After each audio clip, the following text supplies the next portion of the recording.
Mano a Mano.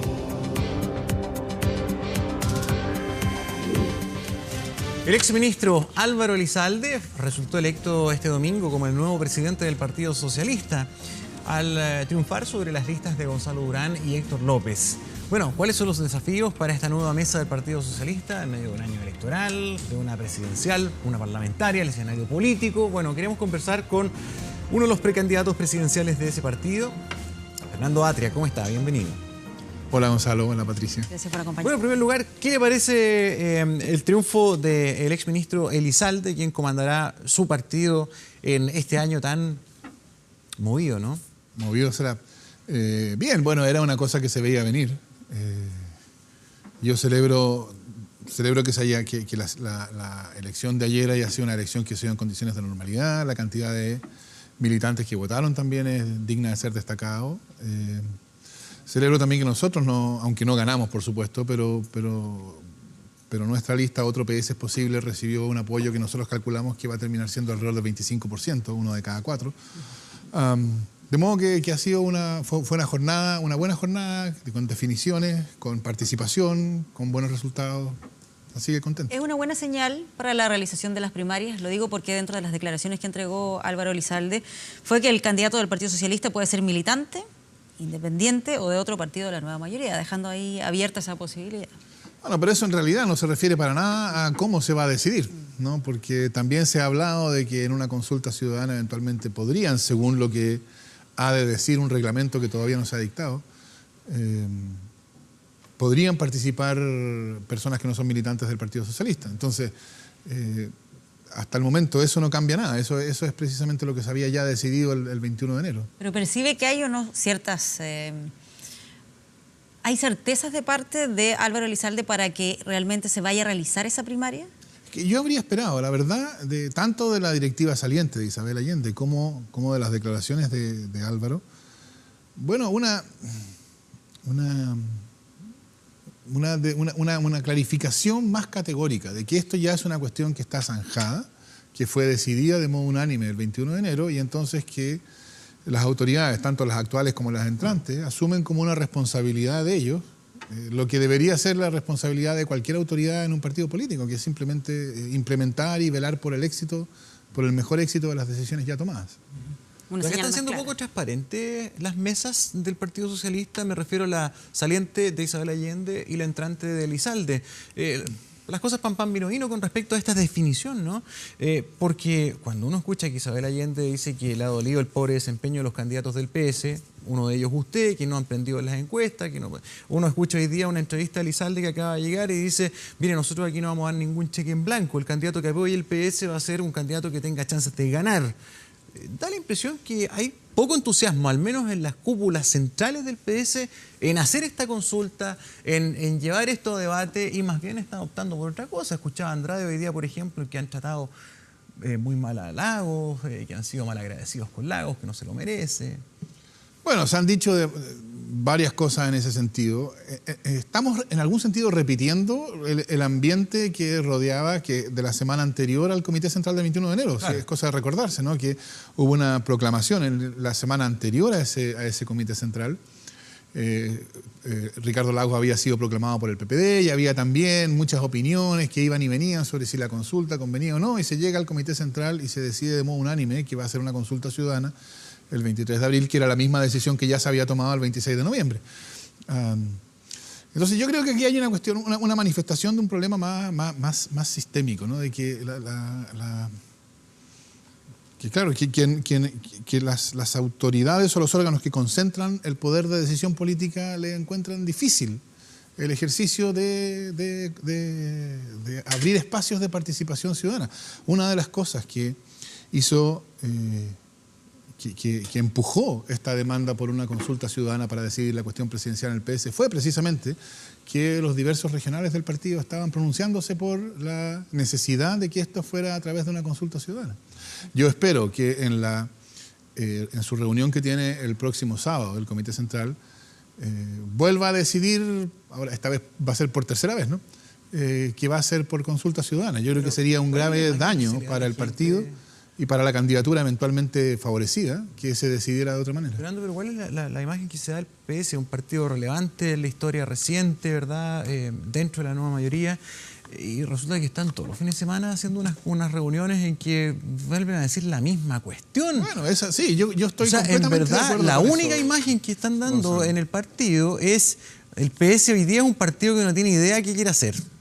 O sea, por eso yo creo que habiendo tomado el partido la decisión de que iba a haber una consulta ciudadana, lo que yo habría esperado que pasara era que las autoridades del partido celebraran eso, que dijeran el Partido Socialista está mostrando el camino para los demás partidos, de cómo los partidos enfrentan este momento tan difícil en que no tienen la mejor apreciación ciudadana, y eso es porque la política el ciudadano la siente distante, y que sin embargo, pese a eso, el Partido Socialista está mostrando que puede ser posible intentar restablecer o establecer una nueva relación con la ciudadanía, desconcentrando el poder, llamando a participar. Eso es lo que ¿Al yo final creo son que... puros titulares? Bueno, pero ¿O no, eso habría venido respaldado por el hecho de que hay una consulta ciudadana el 23 de abril. No, entonces no es puro titular, es precisamente trasladar una decisión importante de una instancia orgánica a participación del amplio pueblo socialista, porque era no solo... La consulta del 23 de abril se decidió no solo para militantes, sino también para simpatizantes. Entonces, ¿qué mejor demostración de la disposición del partido a entrar en un nuevo trato con la ciudadanía? En vez de eso, esto que era una espléndida oportunidad para eso, se transforma en una ratificación de que hay un problema. Hay un problema de la política que en sí misma, ¿no? que se entiende como... Ahora ellos dicen que se está perdiendo tiempo, si eso es lo que no quieren. Bueno, se está perdiendo un tiempo de empoderar a un candidato pronto, único, frente a Sebastián Piñera, y que en todo esto se va el tiempo, se va el gas de la cocina. Eso es lo que dicen las personas que creen que una decisión que cancelara las consultas y que en reemplazo de la consulta eligiera en el Comité Central a un candidato, sería un apoyo para ese candidato. Yo creo que sería visto como un conciliábulo, ¿no? Sería visto como una decisión, poco participativa. Desde el punto de vista de asegurar la relevancia del Partido Socialista, yo no creo que lo que importe sea llegar lo más rápido posible a algún nombre. Yo creo que lo que importa es que el Partido Socialista tenga una discusión sobre cuál es el sentido del proyecto político que el Partido Socialista quiere presentar al país, y que esa discusión sea lo más abierta posible y de cara a la ciudadanía, y que participe todo el mundo y que todo el mundo opine. Y eso es precisamente lo que una consulta fomenta. Exacto, pero ¿qué atribuye que no exista ese entusiasmo, esa convicción, ese apoyo unánime a la consulta ciudadana? ¿Tendrá que ver con esta desesperación por apoyar a un candidato prontamente que pueda enfrentar de manera competitiva a la candidatura que surja desde Chile Vamos? ¿Tendrá que ver con el costo económico que implica esta consulta ciudadana? No, yo creo que el costo económico es igual que el argumento de la UDI para oponerse a la reforma al binominal en su momento, ¿no? Eso es una excusa. No, yo creo que aquí hay una cuestión bien profunda acerca de la política chilena en general. La idea de que la política es una cuestión en que se articulan y defienden y desarrollan y se deciden proyectos políticos, yo creo que es una idea que es ajena para la política chilena. La política chilena es una cuestión de a ver a quién le cae el dedo de la encuesta, ¿no? ¿Quién es el agraciado por algún número atractivo en la encuesta? Porque a través de la acción política, en la campaña, en la discusión, no cambia nada. Entonces, lo que importa es quién es el tocado por una encuesta. Y yo creo que eso es una manera bien poco edificante de entender la política contemporánea. Y ahí entra en contradicción, en cierta medida, el Partido Socialista, porque considerando que es el partido hasta ahora que ha conseguido una mayor cantidad de personas dispuestas a registrarse en el Partido Socialista, que uno podría interpretarlo como que es una señal de la fuerza que tiene como partido, que no actúe con convicción, con entusiasmo, como decía yo, por esta opción de tener un candidato propio y que se realice esta consulta ciudadana. Bueno, yo creo que es una buena noticia lo del refichaje para el Partido Socialista. Yo creo que da cuenta de que el Partido Socialista es un partido que tiene una tradición, una historia que lo hunde en la sociedad chilena. Pero yo creo que a pesar de eso, lo del refichaje debería llevarnos a todos a pensar ¿qué son estas instituciones que llamamos partidos políticos de las cuales han salido en los últimos 30 años presidentes, ministros, diputados, senadores, alcaldes, etcétera? Porque está bien, el Partido Socialista salvó la valla de los 18.500 refichados, pero no es que haya logrado 90.000, ¿no? Y los demás partidos, si salvan la valla, van a salvarla al ras. Y entonces, ¿qué son estos partidos políticos que cuando necesitan ir a la ciudadanía tienen un apoyo tan escaso?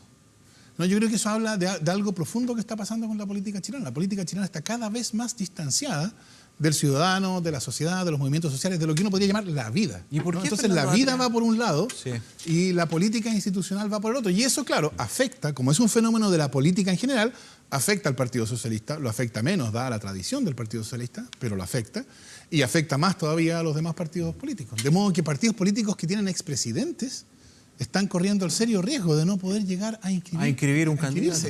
O a inscribirse ellos mismos. Más allá de la pregunta por qué va a pasar ese día, qué consecuencias políticas tiene, aquí hay una cuestión bien importante acerca de qué tipo de cosas son estas entidades que se llaman partidos políticos. Fernando, ¿por qué sigues en un partido político entonces? ¿Por qué sigues en el Partido Socialista? ¿Por qué no tomaste otra chance, otra opción, otro camino como el Frente Amplio, o salirte, o irte al mundo independiente? ¿Por qué sigues ahí? Porque el problema central de la política chilena es un problema de divorcio entre lo que yo antes llamaba la vida, o sea, la sociedad, los movimientos sociales, y la política institucional. Entonces, claro, uno ese problema lo puede enfrentar de dos maneras.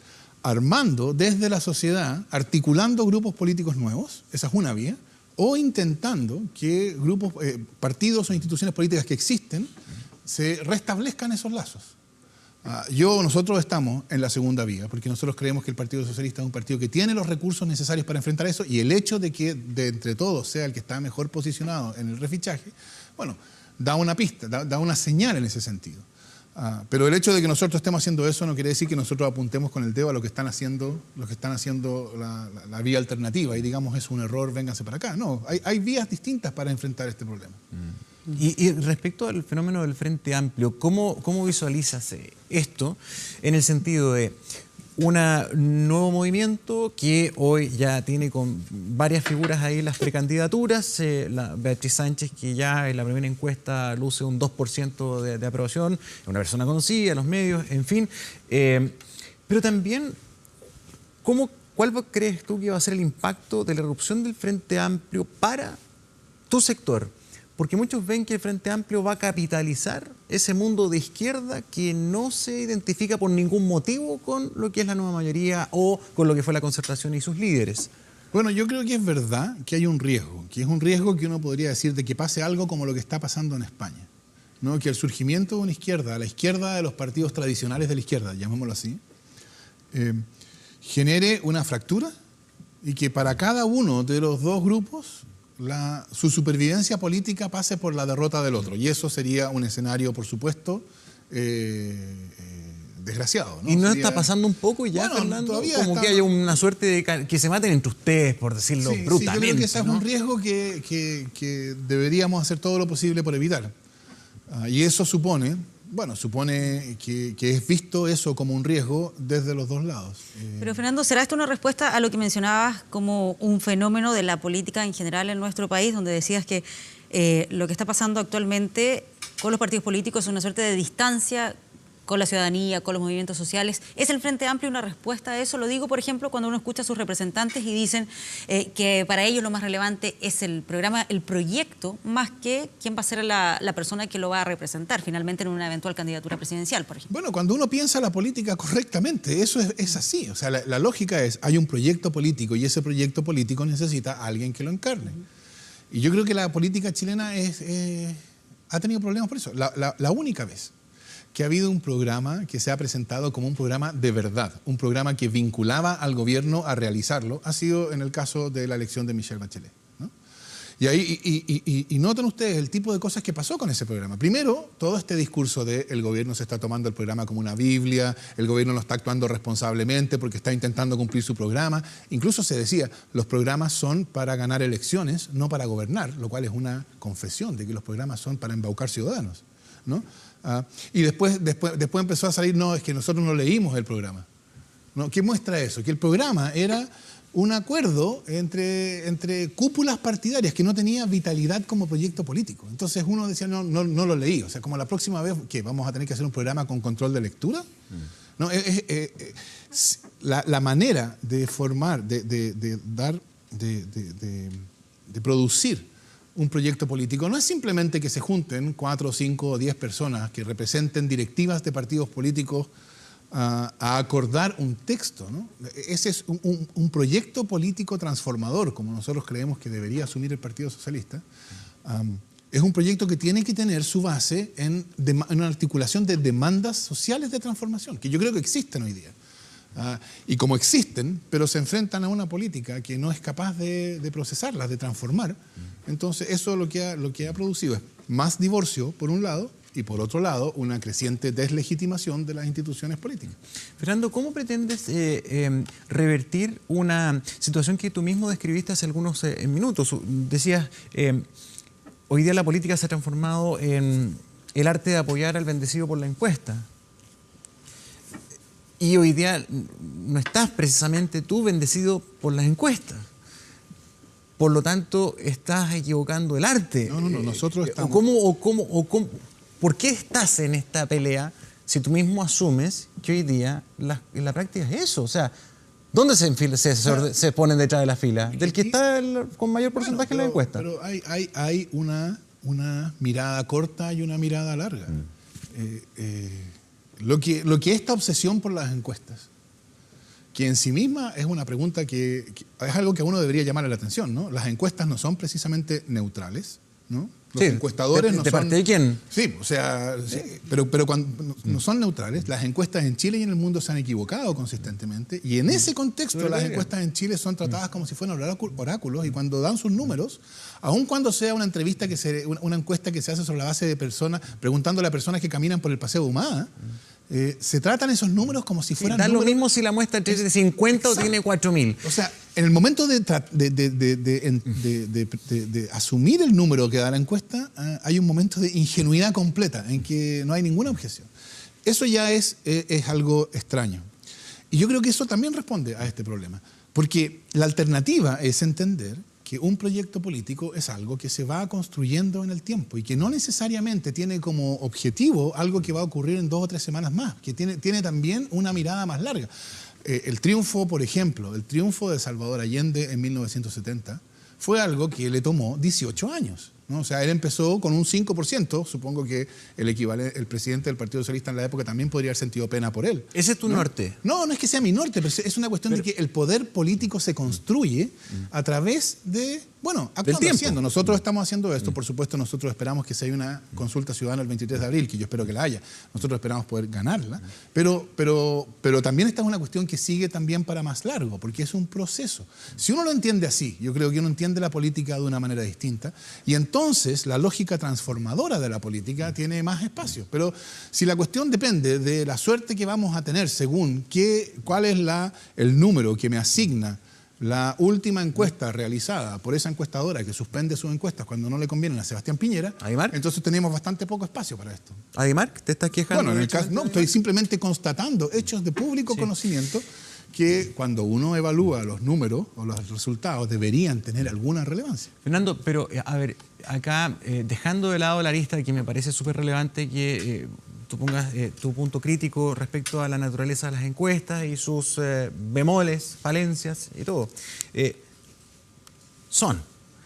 problema no lo tiene ni ese chancho ni el que entrevista. El tema es que hoy día el mundo político funciona así. Las atiende obsesivamente. O sea, perdón, cuando hoy día... ¿Qué función están cumpliendo las encuestas que son atendidas obsesivamente? Pero es que ¿sabes qué? Que es transversal. O sea, sí, cuando uno ve, por ejemplo, la reacción de los liderazgos de tu partido, están pendientes de la encuesta. Sí. Cuando nosotros vemos cómo se configuró o cómo se ordenó, pero de manera muy, muy estricta, la nueva mayoría detrás de la figura de Michelle Bachelet, ¿por qué fue? ¿Cuánto porcentaje tenía de apoyo? No es lo que está pasando hoy día, y hoy día vemos una disgregación absoluta porque no hay una persona que concite ese nivel de apoyo en las encuestas. Cuando en las encuestas le basta bien a uno, todos van... Y veamos lo que pasa al frente. Después empieza a ir mal. El expresidente Piñera hoy día, parejito en la encuesta, tendrá su tanto porcentaje, pero vemos un Chile vamos. Sí, yo creo que hay una cuestión de que las encuestas cumplen una función, y la función que cumplen es ahorrarnos el trabajoso esfuerzo de discutir y argumentar. De hacer la pega. Los números reemplazan a las ideas. Entonces ya no tiene mucho sentido que nos discutamos, por ejemplo, lo que yo creo que es la cuestión central de la próxima elección. La cuestión central es si el proceso de transformaciones que se ha iniciado con este gobierno, que se ha iniciado con tantos problemas, es verdad, pero que no cabe duda que se ha iniciado. Ese proceso de transformaciones, ¿es un proceso que debe ser continuado, corregido y profundizado o debe ser revertido? Yo creo que esa es la pregunta central.